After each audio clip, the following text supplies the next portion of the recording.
Welcome to National Apprenticeship Week. I'm joined today by a very good employer in the region and also an advocate of apprentices, someone who works closely with the college to help us design our curriculum, especially in the engineering sector. So I'm going to let them introduce themselves. Hello, I'm Erin Walker and I've worked at NSK for almost 3 years now. NSK is a bearing manufacturer that was founded in 1916 in Japan, and we're now one of the world's leading manufacturers of bearings. Our site in Peterlee was founded over 50 years ago and started manufacturing bearings, and we manufacture now for the automotive sector. So our main customer at the minute is VW Group, which includes VW, Audi, Skoda and Seat. I work in the HR department on the site where I started as a HR apprentice. I've now completed my apprenticeship with NSK and my HR qualification funded by NSK, and I'm now working as a HR assistant. One of the roles in my job is to manage the apprenticeship programme with Malcolm Waits, who is the plant engineer. Hi, I'm Malcolm Waits and I'm the plant engineer, as Erin said. I've worked at NSK for 37 years now, and one of my roles is also is managing the apprentice programme along with Erin.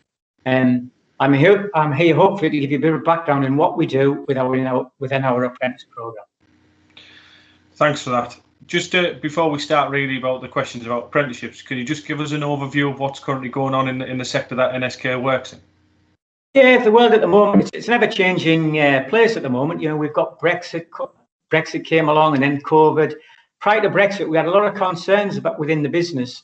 Whether we get a deal with Europe to get us through all this problem here. Now we've got a deal with Europe, we're a bit more settled, so that the business feels a bit more comfortable with the situation. However, COVID is also still playing a major part, because in Europe, the COVID's been affected in different manufacturers, and also when they change their requirements from a production point of view, we've got to change ours. So you know, we are sort of reacting to what our customers' requirements are. So thanks for that. The plant you've got there, Peterlee, how many apprentices do you currently have within that organisation? Yeah, so we currently have 10 apprentices. 8 of those are mechanical and 2 are electrical. However, throughout the business, we have many ex-apprentices who have demonstrated their ability, the passion and the drive, and they've taken the next step in the career path, whether that be as a technician engineer, a process engineer, or an electrical technician. The journeys don't stop there either. We've got 3 of our ex-apprentices that are now 2 to 3 years into a degree to further enhance the skills and knowledge within the business. Excellent. Seems like there's lots of progression routes there as well then.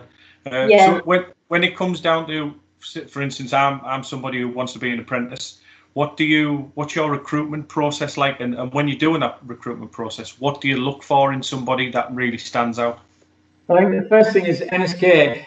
We're a manufacturing facility and we need quality engineers. We need quality mechanical, electrical engineers. And when we've looked at it, we found that the best way to do that is to actually develop them ourselves. On the recruitment process, the first thing we look for is a qualification in maths, English and science. And we look for an A to C. I think that's the grades they're using now, or they were using now in my time. Grades A to C in each of those subjects. So unless you've got that qualification at A to C in maths, English and science, we won't even look at you as an individual. Then we're looking for really sort of the quality of the person. And part of that is, you know, they've got to have a want to learn, a need to learn and things like that. The process itself, they start with an aptitude test after the qualification. If they meet the qualifications, then we do an aptitude test at the Hartlepool College of Further Education. They do a lot of the filtering for us, which is really good.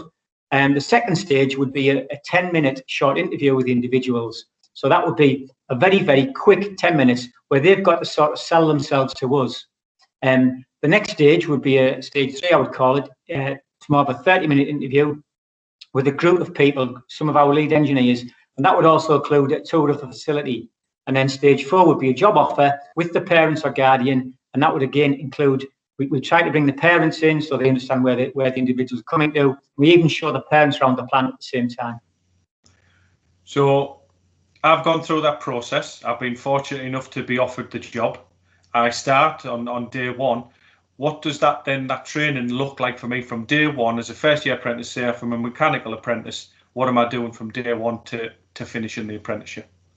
Yeah, so in year one it's full-time at Hartlepool College of Further Education, but the fees and your wage would be paid by NSK in that first year. But between term times we would expect you to be on site at NSK for further development.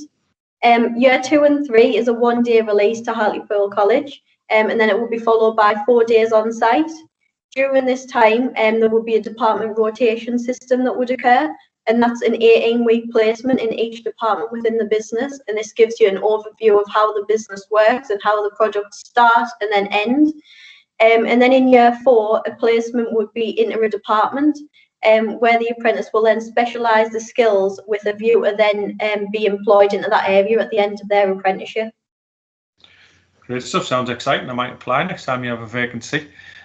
Just the final thing for me then, you mentioned it at the start of it, but could you just elaborate a little bit more about the progression that there's possibility? If somebody's there, performance shown, willing, that you can progress from this level 3 apprenticeship and you can move on. Yeah, so obviously when they come up the time, the education doesn't stop there. We're looking for engineers. We want people who can not just repair things. We want people who can develop things, improve things. So one of the things that we do is we also looking into further education. So we have 3 apprentices at the moment, I think. Yeah. Got 3 apprentices at the moment actually doing degrees. So we constantly look at for them to perform, to move up.